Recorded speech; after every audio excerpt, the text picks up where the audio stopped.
Welcome to Gospel Truth with Andrew Womack, a teaching ministry that focuses on God's unconditional love and grace. We have a better covenant upon better promises, and we have a better relationship with God. We were at such a desperate place that Andrew, it was like life. It was just life that was coming from the television. And every area in our life has been turned right side up. And now, here's Andrew.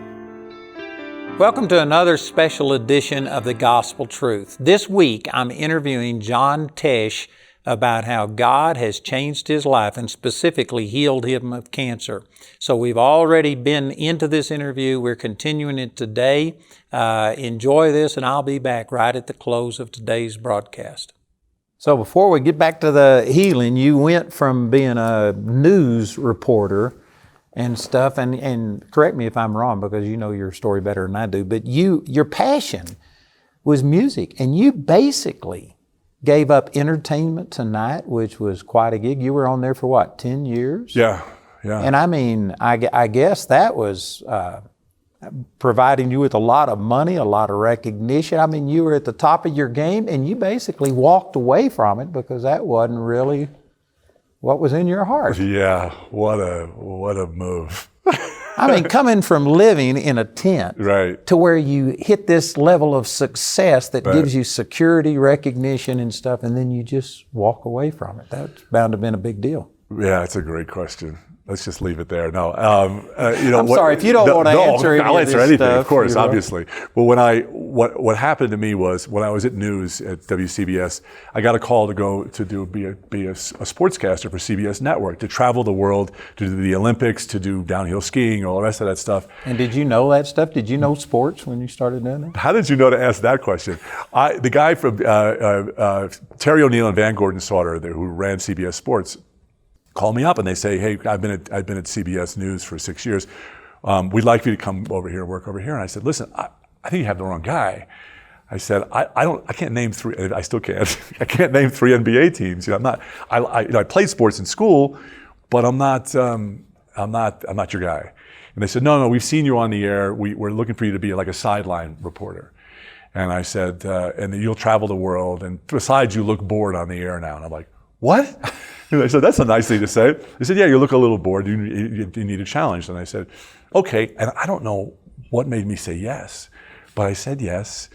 And they shipped me off. And so I was doing the Tour de France and Ironman triathlon and all the rest of this stuff as a sideline reporter.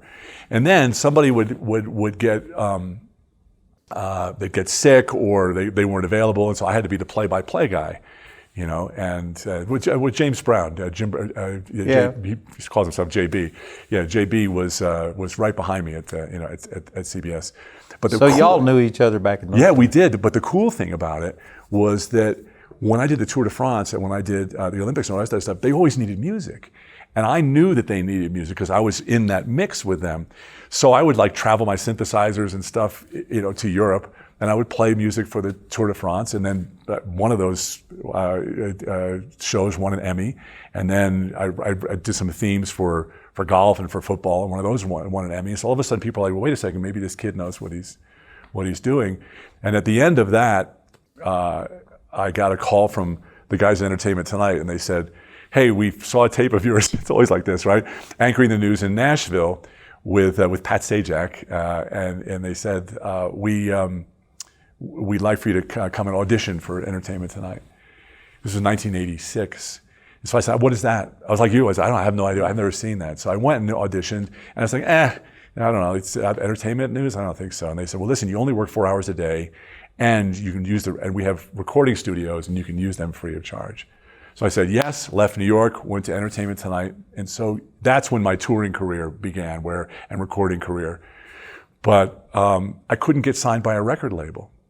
Because it was like, well, this is the guy on Entertainment Tonight. How can he possibly be a musician? So I was watching TV, and I saw the Moody Blues and somebody else, probably the U2, and they were doing a special at Red Rocks. And I said, "That's it. That's what we're going to do, Connie, my wife.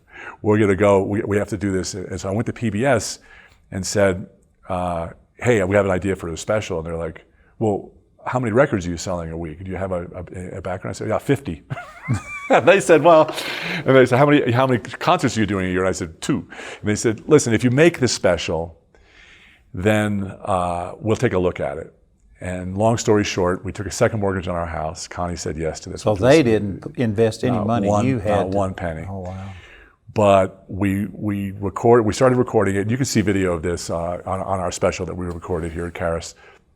With 4 songs in, with the 80-piece Colorado Symphony Orchestra and 7,000 people in the audience, it rains like it's never rained there before. It was raining sideways. And that's an outside amphitheater. Oh my gosh, and the orchestra had to leave because their instruments would be ruined. But my core band, me and drums and bass and guitar and stuff, we just kept playing because we knew we didn't have a special. We knew we had probably lost our house. And the people stayed? That's what I couldn't believe. And that's the only reason we stayed, was they put on their slickers and they put up their umbrellas and they started they started stomping their feet. And they said, what are we going to do? We have to keep playing. So we played in the rain, and rain was coming out of the piano, and rain was coming. It was in my hair. It was everywhere, you know.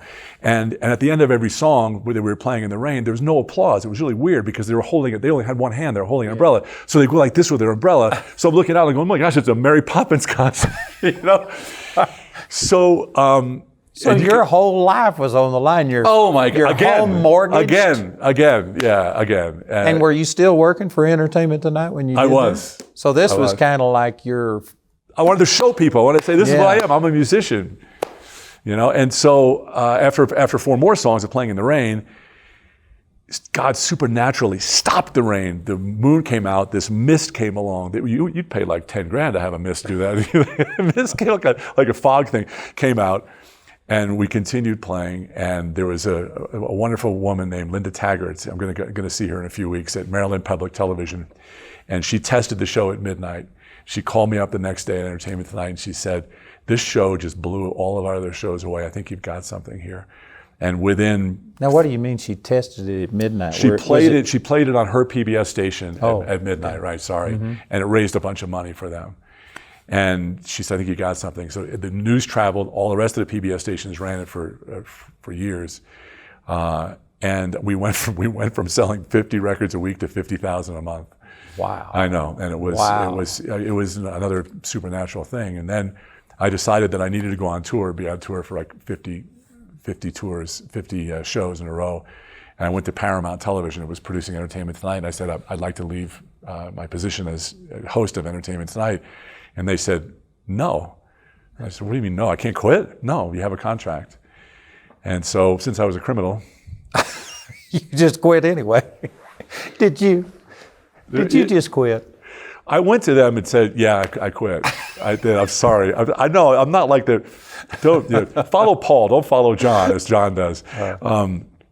We went to them and had a conversation with them. This is what we want to do. And they said, no, you have to work out your contract. So they took me to court. They sued me, and they took me to court. And not a lot of people even know this story. And I was scared out of my mind. I mean, they were going to sue. They were going to sue me. They were going to sue the record company. They were going to sue each venue that I was going to play at. And went to court. And Judge Diane Wayne said, and my buddy Chuck Kenworthy, he was my friend and my attorney. And at the time didn't know all that much about entertainment news, but he was a great attorney. It was him against this giant machine. And Diane Wayne said, the judge said, you can't force this guy, to work. Come back, talk, and come back later, but I'm not gonna issue an injunction. Wow. Can you imagine how nervous I was? And so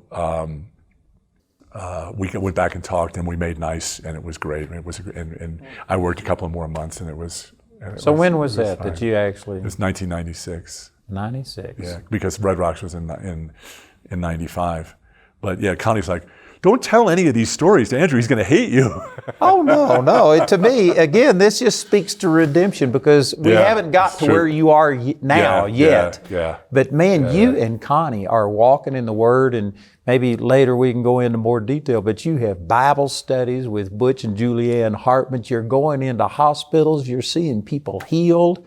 And to see where you came from to where you are now is just a tremendous testimony to the power of God. Yeah, like I said, when you connect the dots, you realize, and just gratefulness. I mean, you're always telling me that, what's the better way to pray? Start out with just being grateful. There's something in there that you can be grateful for. And there's some stuff that I did that, that crashed and burned and wasn't resurrected like red rocks. But boy, I mean, where I am right now and the studies that I've done on the Word of God, I understand that God was with me through every minute of that, and I couldn't be more grateful. So since '96, how many concerts do you do per year or something? We probably do 25. Really? Yeah.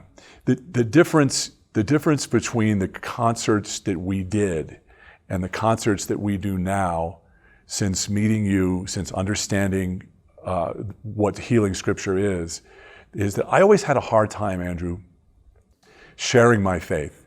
So I would go, even when we did worship at Red Rocks, which is one that you and Jamie have watched, even when I did that, I had a hard time speaking about my faith. I would play music, right?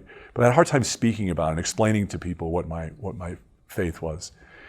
But once I had a testimony, and I'm not saying that I'm not at all, I mean, I need to be really clear to those of you who are watching, I do not believe that God put cancer on me so that I would have a ministry. There's a lot of stuff that I did in my life that was, when I was in New York, I was drinking too much, I was doing some drugs, I wasn't eating well, it was really stressful. All of that stuff can be connected to prostate cancer, okay? So when I was living carnally, I wasn't doing great things for my body. But beyond that, I know from the Scriptures that God did not put this on me, this cancer that I was diagnosed with, to teach me a lesson. But once I had the revelation of Mark 11:23, for example, and the revelation of healing, and experienced that healing, then our live show became a completely different show. Because the only reason I do the live show now is music, but then all of a sudden it transitions into these stories that you and I are talking about. And then people are like, oh my gosh, how did that happen? And then boom, at the end it's, and PBS is doing this too. They're putting Mark 11:23 on the screen behind me because it's my testimony. Yeah. Because I'm not a preacher, I'm not a pastor. I do not have the experience that you have. But we all do have that testimony. It doesn't have to be cancer, but it could be depression, it could be something you went through with your family. And once you have that testimony, people will line up in the lobby. I mean, a lot of musicians, because it's just hard, you play a concert in front of 3,000 people and you can't go talk to all of them, but you have to. So we'll go, and the band, now it's my family that'll go out, me and Prima, my daughter, Gib, and my son, will go out there and we'll talk to people, and it turns out everybody is sick. Yeah. It's something we can't put up with it anymore. So you did a PBS special at our place, which that was just last year. And man, that was awesome. That's the first one of your concerts I'd been to, and it was powerful. And you gave your total testimony of healing and things like that. But listen, let me tell a story. All right, go ahead. So you invite me, Connie and I, to come to Charis Bible. We come and we sit in on some classes, and we're like, oh my gosh, this is heaven, this place. And we meet people at Charis. It's amazing. The students here are 18 to 85, I would say, years old, and there was a sameness to the folks that we were meeting in the classroom, where it would either be I was sick, somebody handed me a CD, I understood this better way to pray, and then I sold everything and I came to Charis. I went, or I was just in town and somebody said, well, you should go take a tour of Charis Bible. And they come and they sit in on a class and I sold everything and came. I mean, it's amazing how transformative this college has been for people. But I got lost again. What did you ask me? Well, what I was thinking of is when you came and visited, you actually... Right, I said that I'll tell the story, then I forgot how to tell the story. But you actually had a guy died during one of those classes. Oh my gosh. Listen. But Andrew takes me to... I'll get through the story, I promise. All right. Yeah, Connie's holding up a sign right now that says, get to the point. She does at concerts. So concert, she'll be down there. Oh my gosh! So he invites me. Andrew invites me to come to the praise and worship here at Charis. So I'm standing there and I'm thinking, oh my gosh, this place is amazing. It sounds amazing. I haven't been in theaters like this, maybe one or two, And so Andrew this is just so Andrew. Andrew says, well, why don't you do a show here? And I said, yeah, okay, fine. And then nothing happened, right? I didn't say anything more. And then I came back again, and you said, you should really do a show here. And so we started talking about it. And you and Jamie just wrapped your arms around us and everybody at Charis. And there's so many people that live at the high end of production that I'm used to, but even higher than that.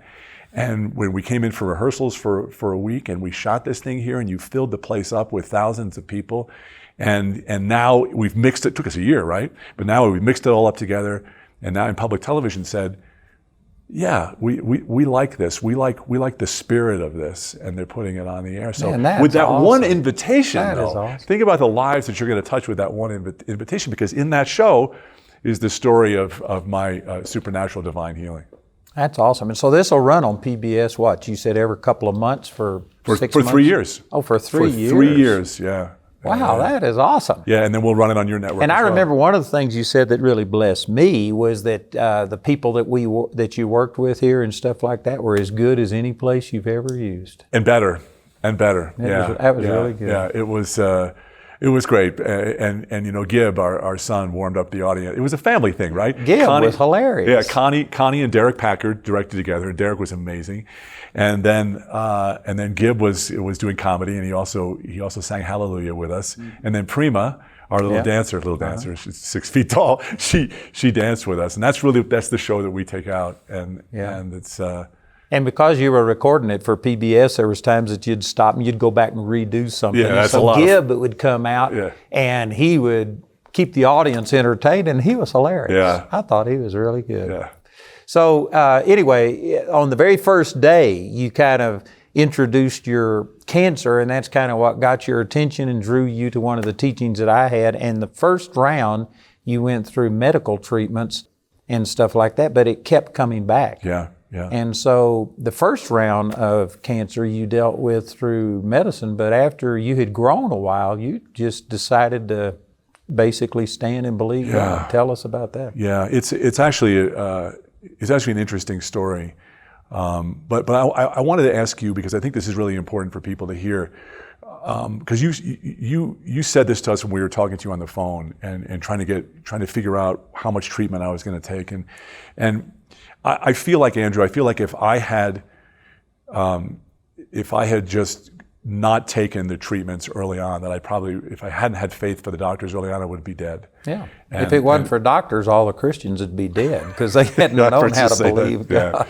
Yeah. So, but can you speak to that? Now who's doing this interview? Well, no, but because I think this is really it's sort of bred into me. I think it's really important for people to understand that whatever you hear Andrew and I talking about, we're not saying, hey, if you're facing a disease, you have to figure out what you personally have faith for. Yeah, this is something I deal with all the time, is people hear me talk about believing God and how I've seen my son raised from the dead and stuff, and so they come up, so should I take my medicine? Should I go to the doctor? And I can't tell people that, because it depends on where they are in their faith. Right. And what you're saying is that even though you were a believer, and even though you had the Word a little bit, and you were applying the Word to that first round, you needed the doctors for that first round, because your faith wasn't there.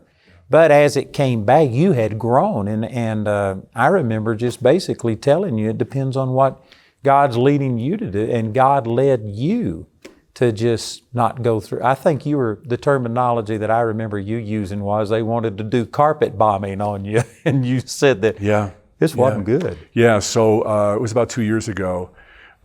Where I'd get. I mean, typically what happens, and people who are watching this who are either in family that has cancer or have cancer, were diagnosed themselves, understand this, where you have surgery or you have a treatment, and then you go back in for maintenance, where you have have scans, right? And the scan is radiation. So this. There like a little node would come back on my lymph node, and then I'd be clear for a while, and then a node came. I took an experimental scan, so they weren't sure, but they thought that there was a node in there. So they sent me to the hospital in Los Angeles, and we met with a doctor there, a radiation oncologist, and it was me and Connie and Gib at this meeting, and I remember going down the elevator you're always in the sub basement when it's radiation, of course, because they don't want to, it's like an H-bomb's down there or something. They don't want it to get out, And they're doing that to your body. Oh my gosh, Andrew, and we're if you go through a lot of those tests, it seems like the radiation itself should be damaging. Yes, and that's a part of what this decision was that you're about to hear.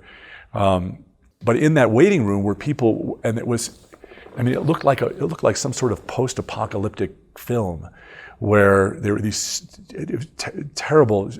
I felt so badly for them. They were, in wheelchairs, and you could see a tattoo on their neck, which is where where the radiation was going in, and people were sick. And I was all of a sudden I was manifesting my feelings of chemo, and Connie was was rubbing my leg, trying to calm me down, and I had to, for the first time ever in my life, I had to remove her hand from me and just say, please, I can't. Right now, I was getting sick just being in that situation. So we went and we talked to the doctor, and he said, listen, I've seen your scan, and it's not totally conclusive, but we do believe there's some cancer in there. So what we like to do is use, I think he said 62 treatments where they map your pelvis. The prostate, of course, is in this area, so that's where most of what they thought the cancer was. But call it the engine room. It was in the engine room, right? And so they wanted to map out, with tattoos and stuff, and then the machine would go around, and it would be like 6 or 7 weeks of this. And so when he started going through, the list of possibilities, which was you might lose bowel function, urine function, sexual function, and by the time he had gotten to, and he just had to say it, by the time he had gotten to sexual function, I was like, okay, I'm done, yeah. So anyway, we had been to, I think, 3 of your meetings by then, and we had been to Bible study with Julianne and Butch Hartman, out in Thousand Oaks, which was a healing room Bible study. So it was all we were talking about was healing. It was all we were praying about. We were laying hands on people at a subacute facility hospital, and they were recovering. Mark 16, Yeah, That's amazing. Yeah. John, people that are watching this, here's John Tesh, the concert guy, television guy, and you're out ministering in the hospital and seeing miracles happen.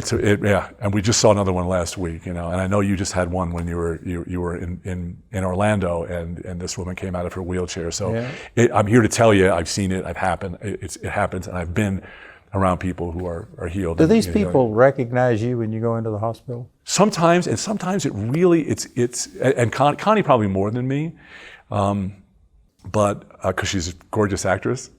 But for me, sometimes it'll be the NBA basketball theme. I wrote this basketball theme, right, that ended up becoming popular over the years. They say that's the greatest sports theme in history. It caught fire back in the days when the NBA was like huge with Marv Albert announcing and all those guys, But there's always a guy in one of these hospitals that's visiting his mom and going, oh my gosh, yeah, and you start singing the basketball theme, and then we're like, well, can we pray for your mom, So all of this was happening, and we were in the Word. I mean, we were deep in the healing Word. And so Connie and I, we just looked at each other across the room in this exam room, talking with the radiation oncologist, and her eyebrow went up and my eyebrow went up. And at that moment, Andrew, faith was born. I mean, faith was born. And I knew that I was not only healed of cancer, but I had all kinds of inflammation in my legs and my ankle because of playing ball in school, and it was all gone, and it's still gone. And I think that what triggered that was that it was the voice of God saying to me and to Connie at the same time, which was, now you understand. Now you understand that you're healed. You've come this far. And people are listening to this and they're thinking, boy, I wish God would speak to me. But this is after you'd spent, a year or 2 just, saturating yourself in the Word of God. Oh, yeah. 2 years, yeah, at least. And so... And pursuing it. Just pursuing it. And so these things don't just come out of the blue. People say, I wish God would do a miracle for me like He did John Tesh. But it wasn't just in that room. It's like a woman that gives birth. And they say, how long did you... spend giving birth, and they say, an hour or 2, but it was 9 months and an hour or 2. Yeah. And you had been preparing your heart and sowing those seeds is the reason that happened. Well, and going back to what we've talked about in our conversations, it's not just going to happen. It's it's work. I'm not sure if you're comfortable even saying work, but for me it was work. You have to pursue it. Yeah, I mean, I had to sit down and it's not. It's the other thing is that I was always trying to say, well, okay, where's my prayer closet? When am I going to have my 15 minutes of prayer?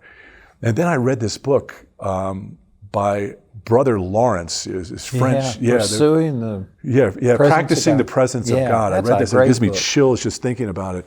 And he decided that he was going to wash dishes for God in a monastery, but he all day he was in prayer. And when I listen to your teachings and you talk about you and Barry Bennett both, where you're speaking in tongues for most of the day, and I talked to Jamie, your wife, about this, the same thing. So when faith was born at that moment, that's when Connie and I both knew that. And here's what really helped. If it weren't for Connie, what if I had a spouse who didn't believe this, right? What if I had friends that didn't, You can overcome it, but it is a big hindrance. Yeah. It's always nice to have somebody else in that foxhole. Two are better than one. Yeah. That's what the scripture says. So that's when that happened. So when you decided to just believe God and not go through all this radiation, what was the results of it? Did you have any physical problems? Have the doctors verified? No. I mean, I had about a year later, I refused to have any more radiation because like you said, I just feel like it would cause more problems, right? And by the way, the test to test for bone cancer or whatever is radiation, and it's also a radioactive isotope. I did subject myself to a blood test just because, Connie and I decided that my GP decided, and all of the tumor markers, all of the inflammation markers, all the rest of that stuff, even triglycerides were like nothing. I mean, it was down way below normal, and that was enough for me. And I have more energy than I've ever had in my life. That's awesome. I know that you were blessed today by hearing John talk about what God's done in his life, and I tell you, it is just awesome. We got a lot more great things to share with you, so join us again tomorrow as we continue this John Tesh interview. We hope you enjoyed today's interview with John Tesh. If you'd like more information about John Tesh or his book titled Relentless, Unleashing a Life of Purpose, Grit, and Faith, visit his website at johnteshrelentless.com. You can get Andrew's book titled A Better Way to Pray in either English or Spanish absolutely free when you contact us. This offer is limited to one free book per household and is only available in the US, UK, Canada, and Australia. A Better Way to Pray is also available as either a CD or DVD album made from our daily television broadcast and as a companion study guide. Each of these valuable resources is available for a gift of any amount when you contact us. Go to awmi.net to see all the ways you can get this teaching. To write us, use the address on your screen. We appreciate your generosity and hope to hear from you today.